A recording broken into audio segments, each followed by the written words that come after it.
We're getting started really late. We never get started this late, but things happen.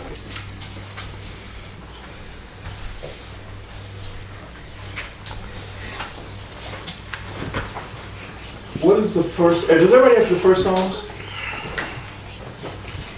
Does everybody have it?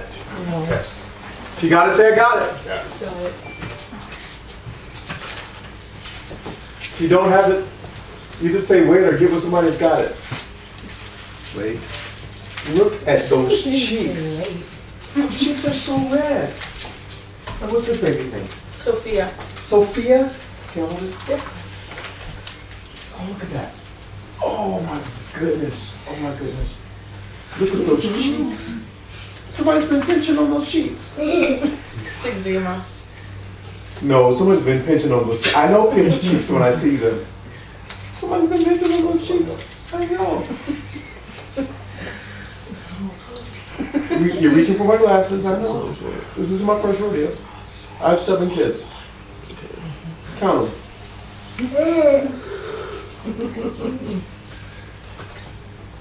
Man, you have cute kids.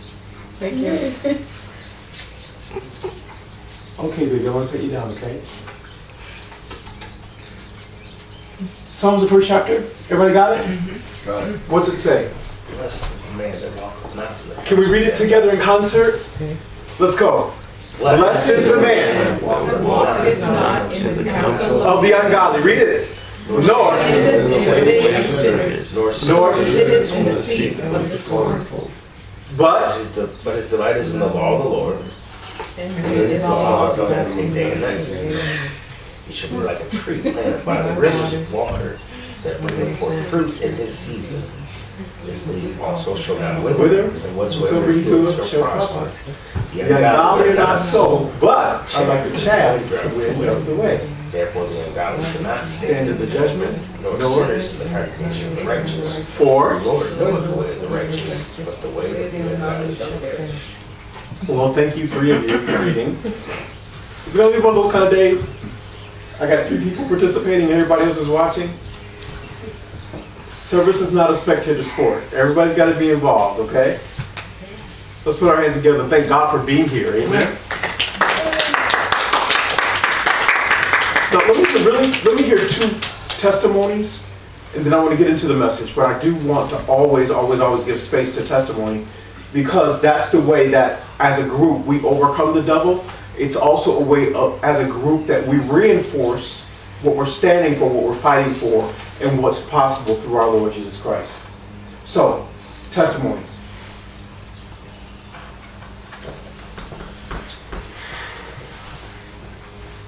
Everybody's got one. I know that because you're here. Just thank God for it. I thank God for the ability to be here once again. Grateful for all the smiling faces in the house this morning. I almost forgot it was first Sunday and meeting Sunday, but nonetheless we are here. Sorry about our tardiness. Rhonda sends her love and tells me to tell everyone hello. Grateful for Miguel is going to be graduating on Tuesday. Michael, my nephew's graduating too. This is the season for those kinds of celebrations.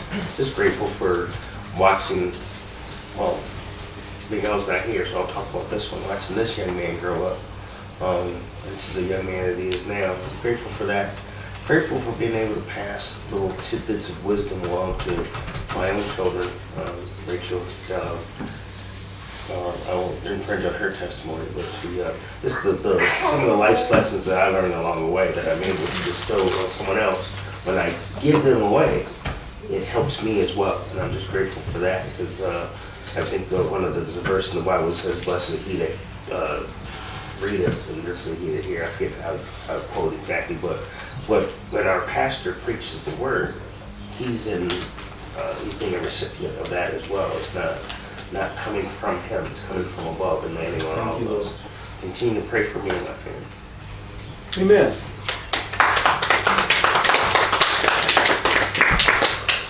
Another testimony?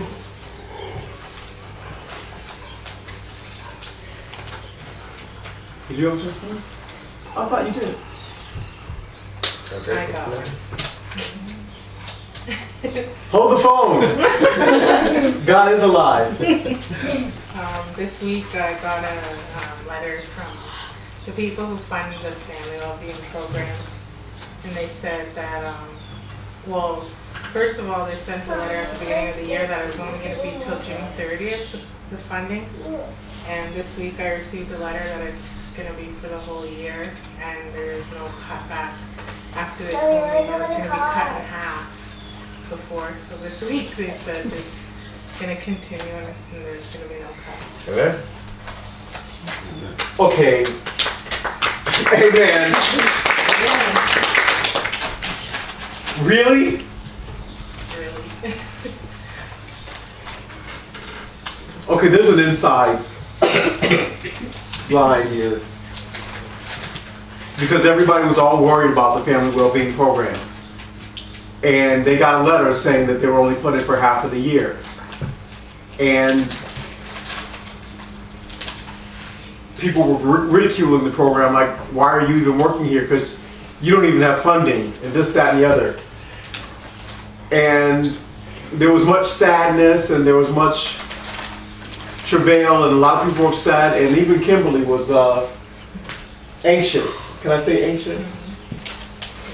And she picked up the phone and she called her pastor, and she's saying, Pastor, all these people were saying all of these things, and everybody, and this, that, and the other, and the funder said, and Pastor said what? Don't worry about it. Huh? Don't worry about it. Don't worry about it. Why would she not worry about it? It's bad news. Why would she not worry about it? It's uncertainty. Why would she not worry about it? Because in the course of time, another letter came, which overshadowed the previous letter. And it appears now that everything, help me say everything. Everything is going to be all right. There's not even any cutbacks. It looks like she had to do the whole year's worth of on a half a budget. But now she's got a full budget with no cutbacks. Everything. That's amazing. That's astounding. And why you're not jumping up and down, I have no idea. Because you were so worried and so distressed. You would seem to be equally as happy. Right, Kim? Mm-hmm. All right. Anybody else? Yeah, I do. I'm just happy that I have a dad that would drop everything when I need him for something and will come to me. What happened? What happened? Well, I got a new car. Wait! And You got a what? I got a new car. You got a car? Yes, but the In next... this economy? Yes. How old are you? I'm 18, but the next day, the starter went out. And I was... You got a car, and the next day it broke down, Yeah, and I was stuck in a parking lot. and you were stuck. And my dad left work to come try to help me push my car to another place. And then the next day I was on my way home from work, well Friday I was on my way home from work and my tire popped. And I was still stuck. And That's God telling you. he still came to help me and he fixed my tire the next morning. So, yeah. Wow. 2 days, nothing happened today, Very, right? no, but very stressful. A lot of tears. Week. How you feel about those tears now? They're okay. Amen. Amen. Let's give the Lord a big hand clap.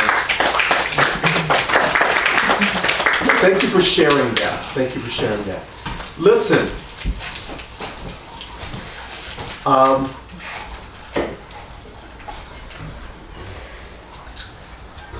Got a couple faces that I'm seeing for the first time. Would you mind introducing yourself? Let's start in the back.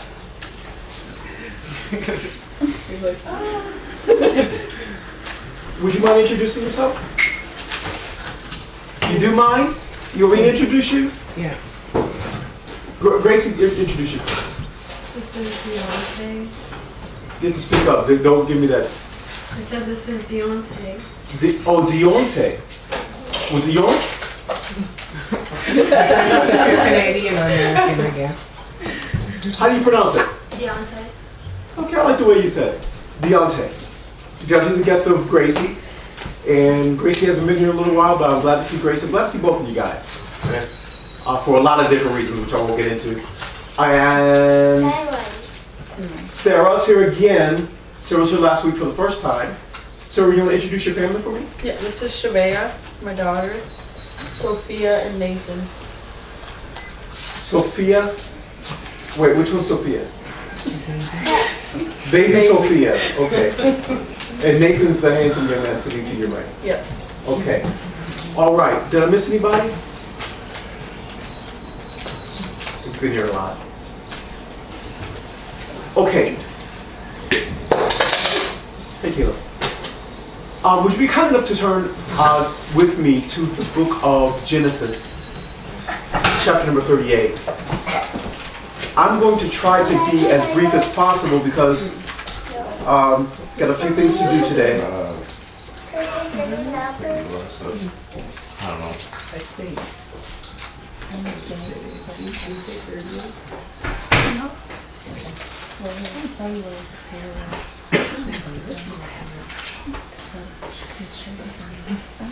All right, for those of you that were not here for the last 2 weeks, this is the third segment of a series that I've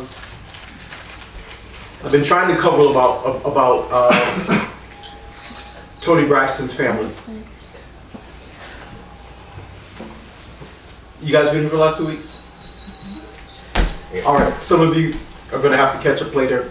I really want to wind this message up so I can get to something else for next week. Because next week I want to begin something different and something new and innovative and prayerfully life-changing. It's life-changing for me. And I'm just praying God for the articulation, for the revelation that He's just shown me. The Lord showed me, Chris, He showed me something that is bigger than anything I've ever seen in my life.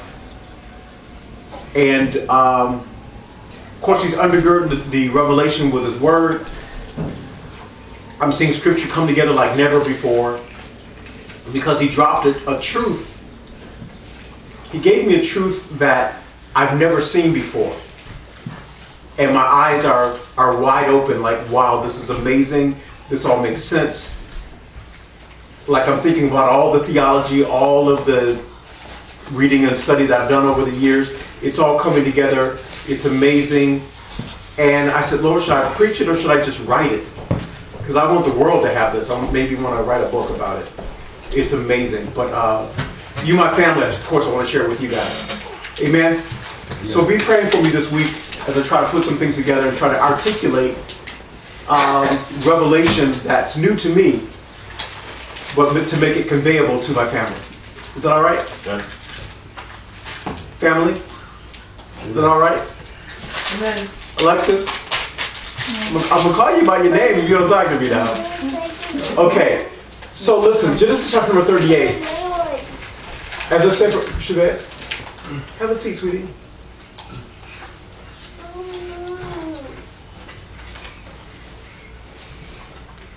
You need more water? We're good? Mm-hmm. Okay.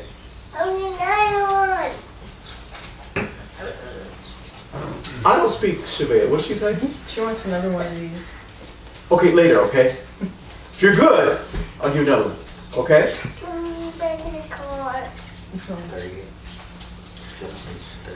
She's a cute little thing.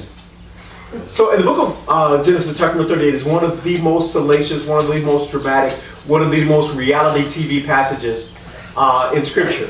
And it's been coming alive for us for the last 2 weeks. I'm missing Miguel today because Miguel was really into it last week, and he was my partner in preaching for last week. He really helped me preach because every verse that we read, he was like, "Man, that's messed up. That's messed up, man. That's really messed up. Oh man, oh man, no, he did." That he was just really responding, and I preach better when people respond. Amen.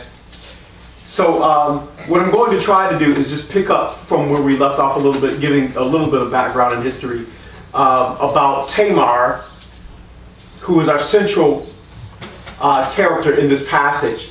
Tamar was picked by who? Judah, her father-in-law, to be her son's wife. Son's wife. Judah had 3 sons. Their names were Er. You guys remember? Yeah. His name's something. Onan. And what was the last son's name? Shelah. Er, Onan, and Shelah. Judah had 3 boys. And Judah, the father, picked a wife for his first son, Er. But he was evil. So I say, Er was evil. There was evil. Er was evil. So God killed Er. Er didn't just die, God killed him. There's a difference. So now Er's gone. Er's little brother, Onan, now has to take on the responsibility of his big brother because he didn't have any children. And the namesake has to continue. This is really, really important. So now Onan takes Tamar as his wife. They consummate the marriage, but he doesn't give her any seed. My wife didn't like the way that I put it, so I'm just going to leave it at that. And because of that, that displeased God for him being irresponsible, and God kills Onan. You guys with me? Amen. Do you remember this? You guys playing silent? Give me the silent treatment. Yep. So now Onan's gone. Judah has one more son. But why doesn't Judah give Shelah to Tamar? At the time he was too young. But in reality, in Judah's mind, he's afraid. Because the last 2 sons that he gave to Tamar died. And he doesn't want to lose his third and final son. In his head, he thinks if I give this woman my son right now, he's going to die too. And this is all too fresh in my mind, so let it wait a while. So what he tells her to do is to go back home to her father's house, which is a breach of contract. Understanding the customs of the day, when a father releases his daughter to another family, remember, he no longer has possession of that daughter. His daughter becomes the possession of the new family, which is why when a wife gets married now, her name is changed. Right? Amen. If you were a Smith before you got married, after you get married, you are no longer a Smith. You are now Mrs. Johnson. And you help to perpetuate the Johnson. The Smith family name doesn't continue with you. The Johnson family name continues with you because you become surrogate to the Johnson family. You carry the Johnson child. You give birth to the Johnson lineage. And that which comes after you is a Johnson, not a Smith. Are you with me? Yep. You guys are going to make preaching hard today. And I only have a few minutes. Let's see what we can do. So now, Judah, the father-in-law, tells Tamar to go back home, which she's not supposed to ever go back home, because her home isn't her home anymore. Her home is where her husband is. And because her first husband died, the second husband from the same family died. She's supposed to, by right, marry the third brother. By right, and that's the law. Because she doesn't have a home to go home to. She is now part and party by virtue of a contract. Listen, this is so deep. Do you guys know what a dowry is? Yeah. What's a dowry? Things of value given to a prospective husband for taking the daughter. Very interesting. A husband and wife that have a daughter have no use for daughters. That is to say, a daughter doesn't carry on a family name. So if all you have is daughters, your lineage stops in that generation. Which is why every generation is trying to have a son to carry on the family name. You with me? Amen. And if that son takes on a wife, the wife doesn't carry on the name of her family. The wife carries on the name of the married family, right? Amen. Yes. So, if you have a daughter, and that's all you have is daughters, you have to pay somebody to take your daughter off your hands. Which is why we have the tradition of a dowry. A dowry pays a man, please, take this woman out of my household so I'm not forever destined to take care of her. I want her to go into somebody else's family and be a wife and a mother, and I no longer financially have to feed, clothe, as a father. The father's responsible to a point, and after that point, he wants her to get married. Y'all don't like me, but that's where we get our tradition. So a dowry was the father of the daughter giving away cattle and money and things just so that some guy will marry her. And of course, the bigger the dowry, the more coveted she is by suitors. A lot of men want to marry your daughter if you're giving away a lot of stuff. Wow. Thank you. But understand, this is where we get a lot of our traditions from. A lot of that is still in effect today. Like, what do you got to offer?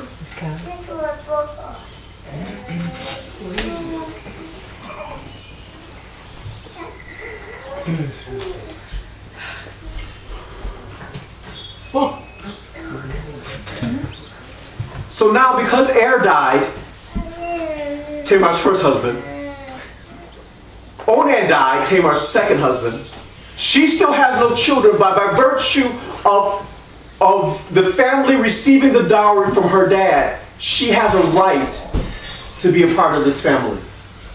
Now, as an aside, not everybody knows yet that this family, the family of Judah, is going to be the lineage of a guy that we know named Jesus. And that the bloodline of Judah is the bloodline of Jesus. So this is really, really significant that Judah has no namesake. Because the namesake, the bloodline of Jesus has to come through Judah. We see later in prophecy, Genesis 49, was it? That the scepter shall not depart from Judah. Neither shall a ruler beneath his fleet. So we know that prophetically, Jesus is going to come from the line of Judah. He's the lion in the house of Judah. Jesus has got to come through this birthright. But it looks like it's not going to happen. Because Judah, the father, not only does he have only one more son, he had 3, now he's down to 1, he's afraid. He's worried about his bloodline. He's worried about his name continuing. He's worried about his bloodline continuing. So we pick up at Genesis 38.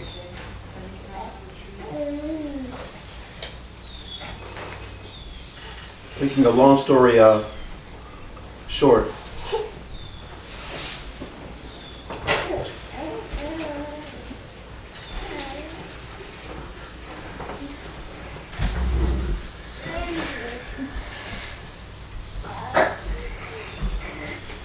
Verse number 10, 38 and 10 really quick. And the thing which he did, talking about Onan, displeased the Lord. Therefore, God slew him also. Then said Judah to Tamar, his daughter-in-law, remain a widow. Which is the contrary to the contract. I brought you into my household, into my compound, for you to help me continue my lineage through my sons. Who picked Tamar? The father-in-law did. Er didn't pick Tamar. Judah did. But he's now saying, remain a widow in the father's house till Salah, my son, be grown. That's what he said. But in his mind, he said, lest peradventure he die also, like his older brothers did, trying to be your husband. I'm scared about my little boy. He wasn't that little, but he was a teenager. For he said, lest peradventure he die also, as his brother did. And Tamar went, like he told her, and dwelt in her father's house, like he told her. Verse number 12. And in the process of time, do you guys know what the process of time means? It means meanwhile. As God would have it. Some time goes by, and the daughter of Shua, Judah's wife, died. Now we're talking about the father-in-law, Judah, was married. His wife died. So now Judah is what Tamar is. Judah becomes a widower. His wife is dead.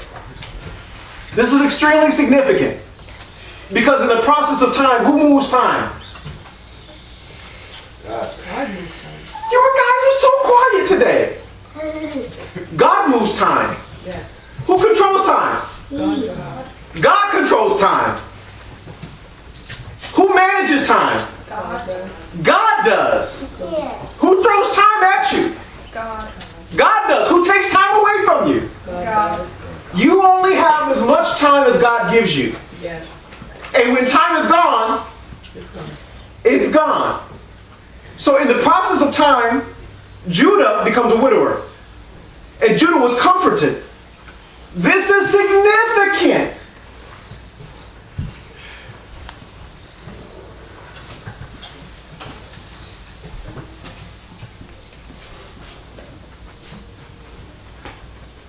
You never know how somebody feels until you walk a mile in their shoes.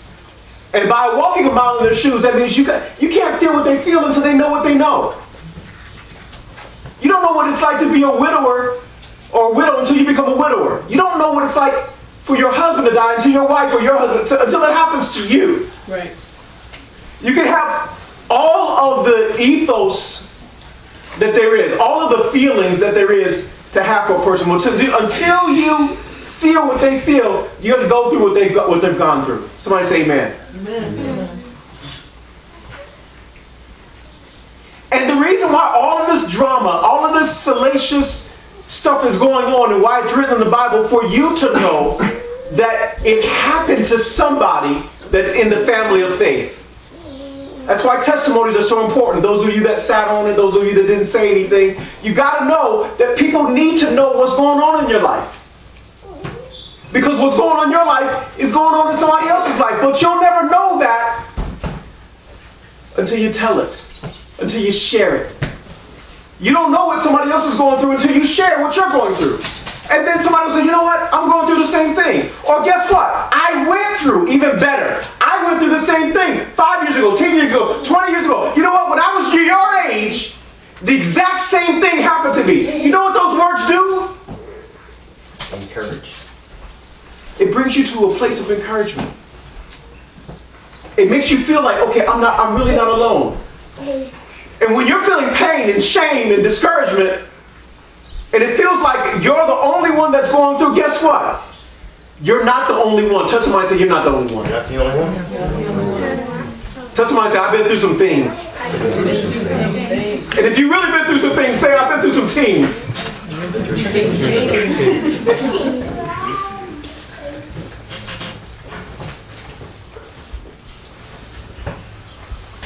I like that, what is it, State Farm, I think? You know, we insure a thing or two because we've seen a thing or two. Farmers? Yeah, it's some crazy stuff happens and they insure it because they know that it can happen.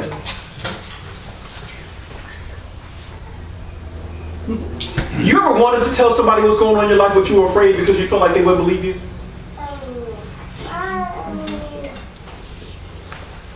Okay.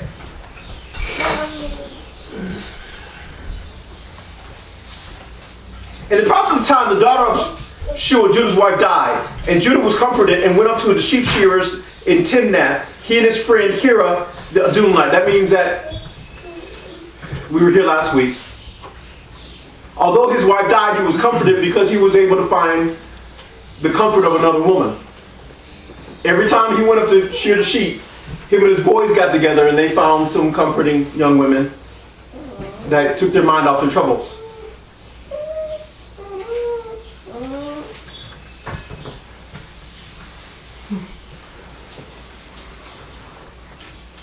It's sad, but it's true that misery loves company.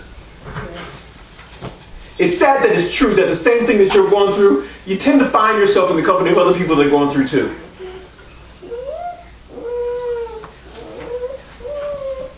You ever found that rather than spending time with people that are making it,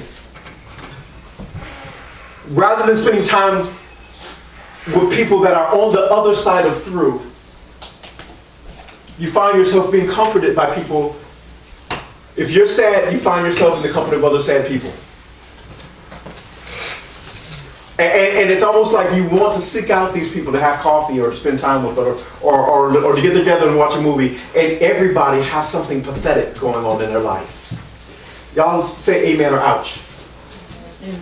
Say something, amen or ouch. Pick one. You ever find yourself in the company of people that you know right now, and that is, don't say anything out loud, but if you examine the people and what's going in their life, what's going in their life is similar to some messed up stuff that's going on in your life. Say amen or ouch. Amen.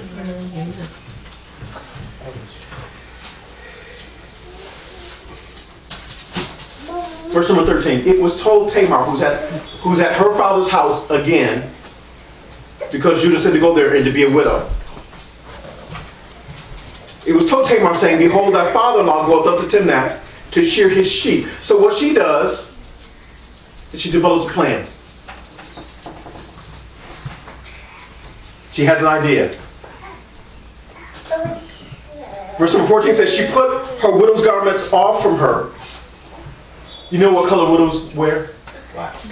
Black. Right? You can tell them afar off. Yes. She's in weeping. She's in mourning. She's wearing black. Why? Because not only did one of her husbands die, but two of her husbands died. Right? That's kind of messed up. She's in double mourning for both her husbands, which, by the way, were killed by God, which she didn't have anything to do with that, but she's in mourning. She took her widow's garments and put them off from her and covered herself with a veil. That means her identity was shielded. And she wrapped herself. We talked about this last week. You ever heard of a wrap skirt or a wrap dress? A wrap garment just kind of, if you take a piece of cloth and you wrap yourself in it, it's kind of close to your body. And it kind of shows off assets. If you're just wrapping yourself in a cloth, people can see what you have because you're just wrapped. Because the garment is, if it's wrapped, it's tight. And if it's got, it's known. Whatever you got is known. It's on display because you're covered, but it's wrapped. Are y'all with me? Mm-hmm. Thank you, Rachel. That nod said, I know what you're saying. I get it. I'm saying, when you put on a garment, you want it to be kind of loose because you want to leave a little something to imagination. All right. You don't want everybody everywhere to know everything you got. Somebody say amen. But she wrapped herself and she sat in an open place. Why would you sit in an open place? To be seen. To be seen. She sat in an open place which is by the way to Timnath, which is where her father-in-law was going, who is now a widow. And she saw that Shelah was grown, which was supposed to be her husband to be, but that wasn't happening because Judah wasn't trying to make it happen because he's scared that his baby son's going to die. He's trying to protect him, but even though he owes her the debt of contract, he's supposed to, by right, give as he pledged, and by the law, his youngest son to this woman, who he paid for his oldest son. But he didn't. She saw that Shelah was grown, and he was not given unto her for wife. And Judah saw her, and he thought her to be a harlot. Actually, another version says he thought her to be a temple harlot. I can't go completely into that. It had to do a lot about the customs of the time. But he's now a widower. He's lonely. He's looking for comfort. And here's this woman sitting out in the open with her identity concealed. He figures that she's one of those kinds of women. And taking advantage of the opportunity, when Judah saw her, he thought her to be a harlot because she had covered her face. And he turned into her, by the way, and said, "Go to, I pray thee, let me come in unto thee," for he knew not that she was his daughter-in-law. And she said, "What wilt thou give me that thou mayest come into me?" In other words, she was playing the role. Like, harlots don't do harlot work for free. And he's offering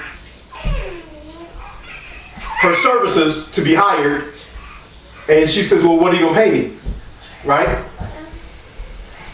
"What wilt thou give me that thou mayest come into me?" And he said, "I will send thee a kid." Because I'm up here trying to shear my sheep and, away from my house and away from people that know me. How many... Jesus.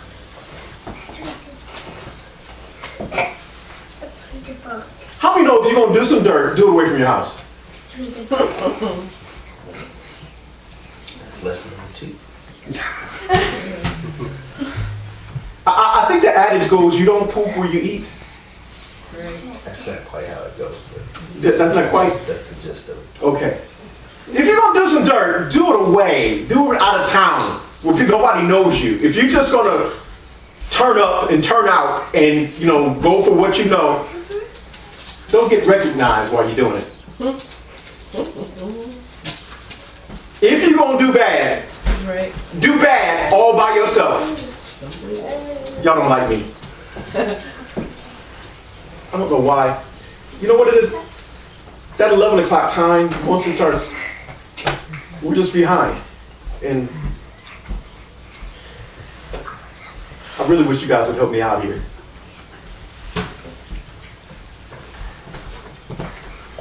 He said, "I will send thee a kid from the flock." And she said, wilt thou give me a pledge till thou send it?" In other words, I don't take checks, man. I don't know if your check is good. I want cash. I want immediate. If you're going to send me a kid, give me a pledge. I'll give the pledge back to you until the kid arrives. Because you may never come back. You may never show up. How do I know? So the pledge is in lieu of the kid until he comes back. What will thou give me as a pledge? And he said, "What pledge shall I give thee?" In other words, okay, I'll give you a pledge. What will you accept? And she said, "Thy signet," which is his ring, which is an identifiable crest on it. A signet is something that identifies you, that is specific to you and your family. And your family crest, anybody anywhere will know what that is. So she says, "Thy signet, thy bracelets, and thy staff, which is in thy hand." And he gave it her because he really liked what he saw. He was willing to pledge just about anything because he wanted to enter into the room where they do business. Somebody say amen. Amen. And he gave it to her and came into her, and she conceived by him.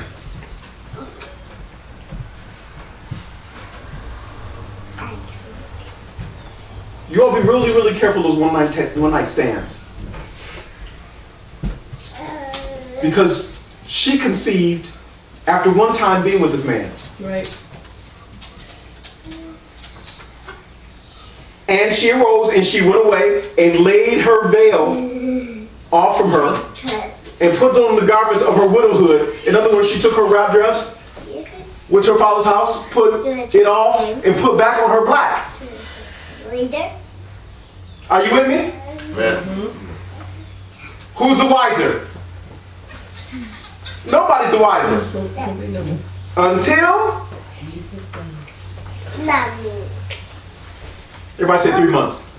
3 months. Judah sent the kid by the hand of his friend, the Edomite, to receive his pledge back from him, back from the woman's hand. But he found her not, because she had went back home. And didn't nobody know where she was, didn't nobody know where she was from, didn't nobody recognize her, she had on a veil. So he promised the kid, he sent the kid, baby goat. He sent the kid, the baby goat, as promised. And he's looking for his ring and his bracelets and his staff. But the woman to whom he pledged, be gone. Where'd she go? No, wait. They found her not. And then he asked the men of that place, say, where's the harlot? That, the temple harlot, the one that sits out openly, that's her area, that's where she walks. That's where she picks up. Where's the woman that, that's over there by Timnah? And they're like, a woman by Timnah? There's no woman by Timnah. And he's like, yeah, sure. She sits all out in the open. I was just there last week. And, I promised her a kid, so I'm trying to give her this kid, because I partook of her services. And,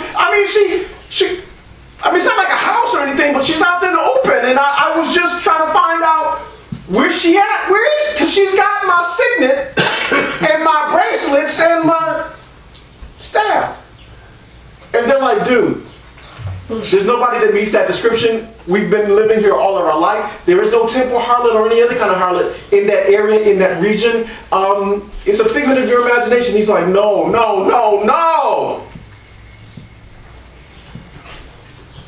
And they said there was no harlot in this place. And they were right, because she wasn't a harlot. Then he returned to Judah and said, I cannot find her. And also the men of the place said that there was no harlot in this place. And Judah said, let her take it to her. Which means let her take it to her grave. It's not like I didn't keep up my end. I did what I said I was going to do. Let her take it to her, lest we be ashamed. Behold, I sent this kid, and thou hast not found her. All of the men in the village know that I'm looking for this woman. All the men in the village know that I'm trying to send this kid to consummate, to pay for the services that were rendered. I'm keeping up my end. Everybody knows for my reputation. Listen, if she wants to steal my stuff, then that's on her.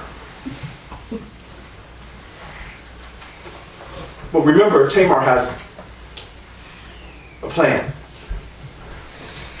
And it came to pass about 3 months after this that it was told Judah, saying, Tamar, thy daughter-in-law, who you sent back to her father's house to be a widow, hath played the harlot. And behold, she is with child by whoredom. And Judah said, bring her forth and let her be burnt.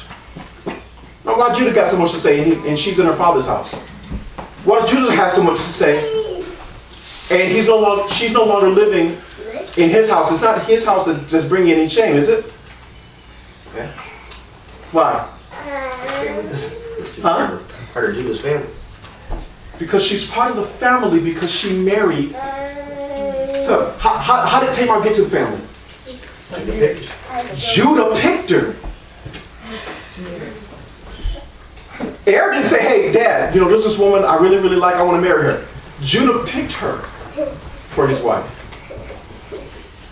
So she was Judah's choice. And then Judah gave her to Onan. And both Er and Onan are dead. She is part of the family because of the contract that he made with her family and her father. He accepted the dowry. He took Tamar off of their hands. She is now a part, which is why she's doing what Judah says, not what her father says. So he said, she's going to, I don't know what happened, but, whatever she's doing, she's bringing shame to my family. Let her be burnt. Let her be stoned. Let her be dead.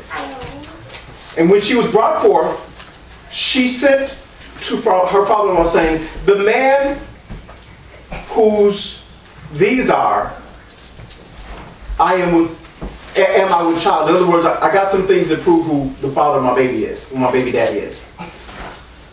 And I'm going to send these to you so you will know. says, okay. I need to know who you've been sleeping with.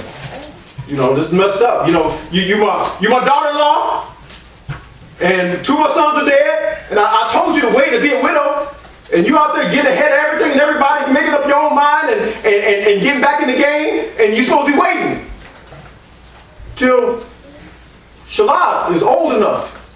You're supposed to be waiting, and you broke the contract, you broke the covenant. So I'm going to kill the man that you were with too. Bring me the proof of who the baby daddy is.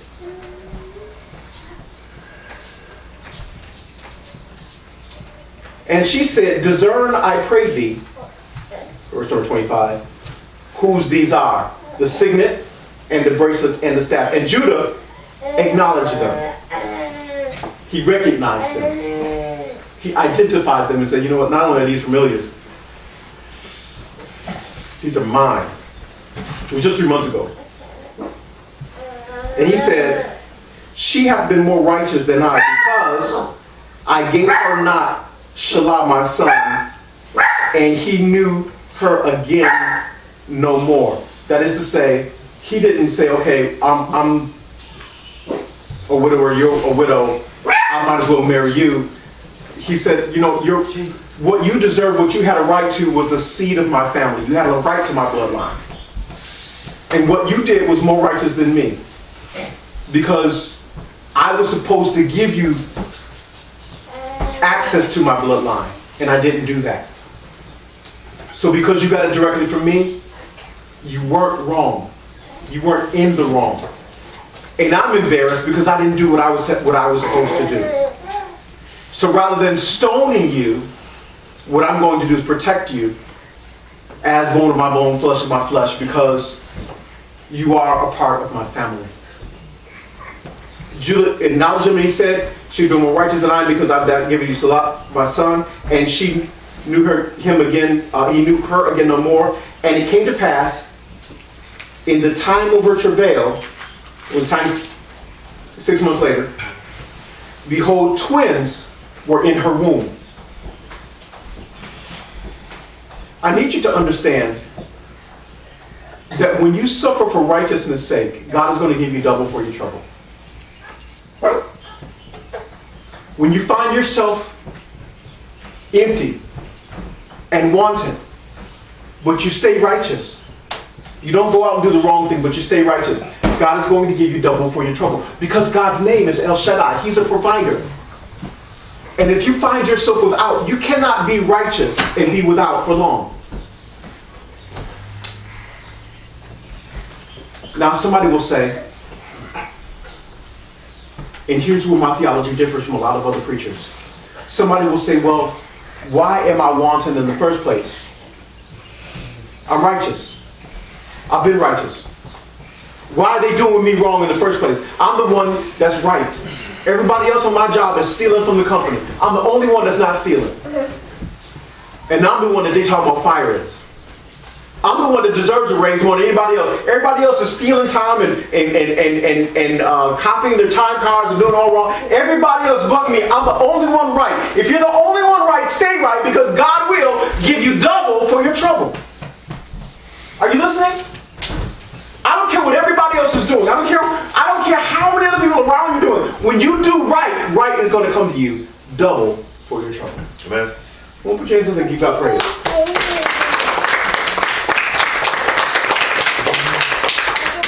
Somebody thinks they're getting ahead by cheating. Somebody thinks they're getting ahead by lying. Somebody thinks that they're getting ahead by working the system. Look at this now.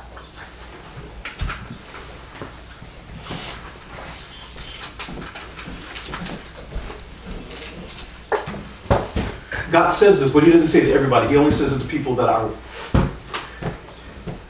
challenged.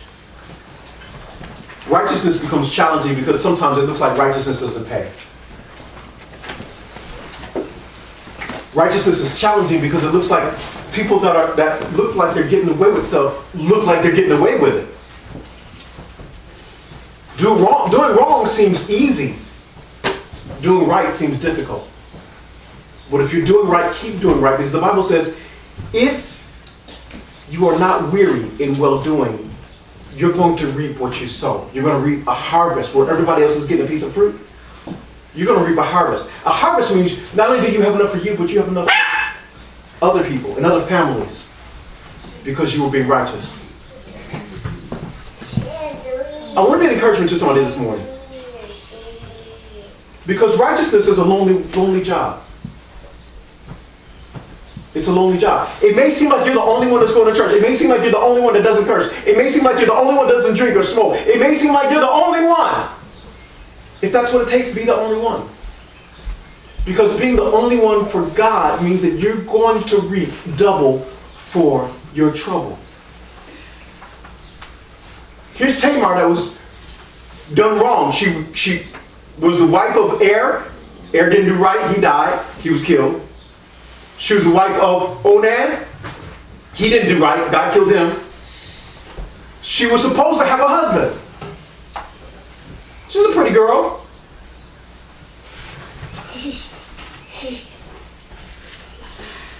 A lot of women, y'all don't know this, but a lot of women, when they get to a certain age,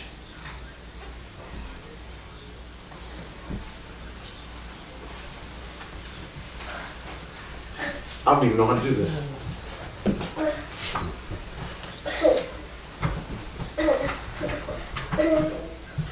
I'm sure you've never heard this. But a lot of women, when they get to a certain age, will be corralled and pulled aside by older women. They say, this is what you do to get a man.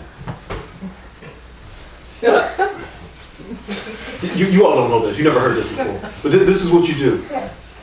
Sweetie, you're young. You're pretty. You need a man, so this is what you do to get a man. See, what you do is, and I can't go into all the detail about some of the things, but has anybody ever been in a situation where somebody told you what you need to do to get a man?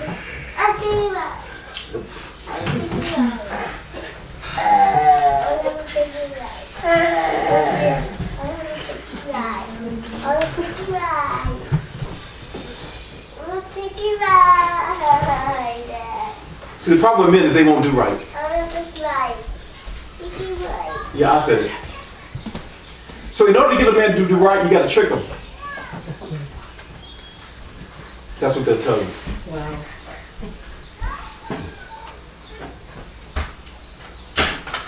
Because if you don't trick the man, somebody else will.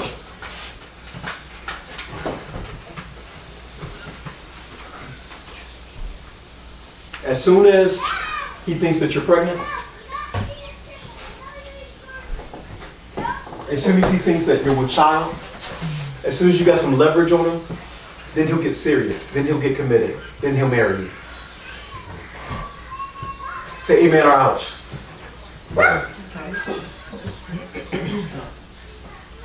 Okay, women, since y'all won't say nothing. Men, can you meet any men in the room? You ever had a woman try to trick you? I'm not talking about this week. Nobody's saying nothing in here. I'm not talking about recent history. I'm talking about ancient history. In the past, in your time, have you ever? It happens. Right. It does.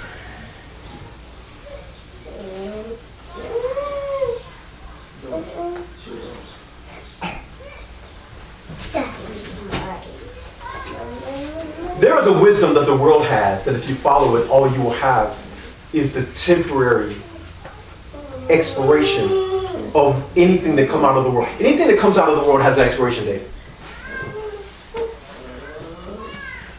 Anything that comes out of the world has an expiration date. It's temporal. I don't care what you want. If it comes out of the world, it's going to be temporary.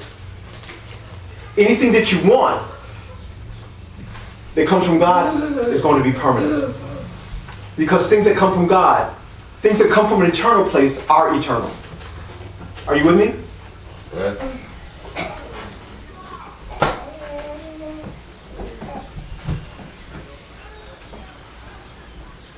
So Tamar is pregnant with twins. And she gives birth to twins. And the Bible talks about how while she's in labor, that one of the babies sticks his arm out, and the birthing helper puts a red ribbon around his wrist And he pulls his wrist back in, and the other brother that's breech comes out first, comes out next. The whole baby is born, but the baby that comes out first is born second, completely. I won't get into the significance of the one that breaches or enters the matrix first. But the baby with the arm out first is the one that comes into the world first. And although he's not all out, he's the firstborn son, which is why they put a red ribbon around his wrist. Why is that significant? Because there's a blessing that comes along with the woman giving birth to a baby first. And even if they're twins, the one that comes out first, because he's firstborn, has the blessing of God. Not the blessing of the father or the mother, the blessing of God. Are you with me? Somebody said, well, that's not fair. I need to remind you, need I remind that God isn't fair? The blessing of the Lord reigns on the just as well as the unjust. Somebody unjust can get blessed by God and they ain't even do anything. And here you are trying to live safe, trying to do right, and it seems like somebody else is doing better than you. You don't look at life according to how blessed people are.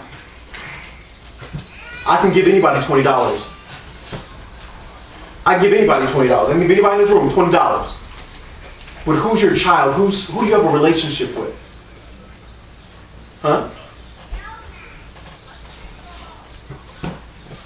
Your child, you give anything to. You give everything to. All of it belongs to them.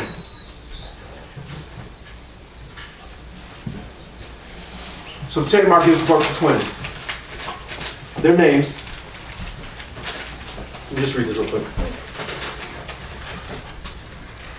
28. And it came to pass when she travailed that one put out his hand, and the midwife took and bound his hand with a scarlet thread, saying, "This came out first." This is the child that's blessed.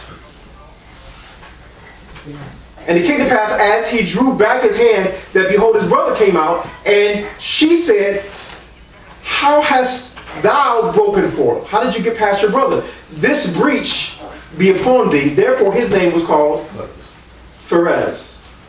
And afterward there came on his brother that had the scarlet thread upon his hand, and his name was called Zara.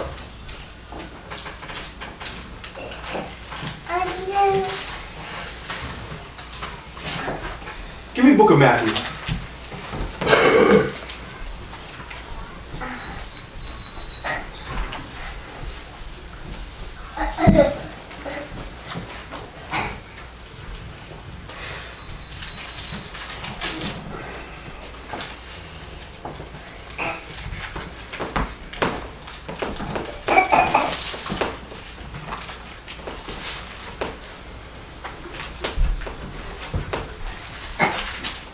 Matthew chapter 1, verse number 3, what's it say?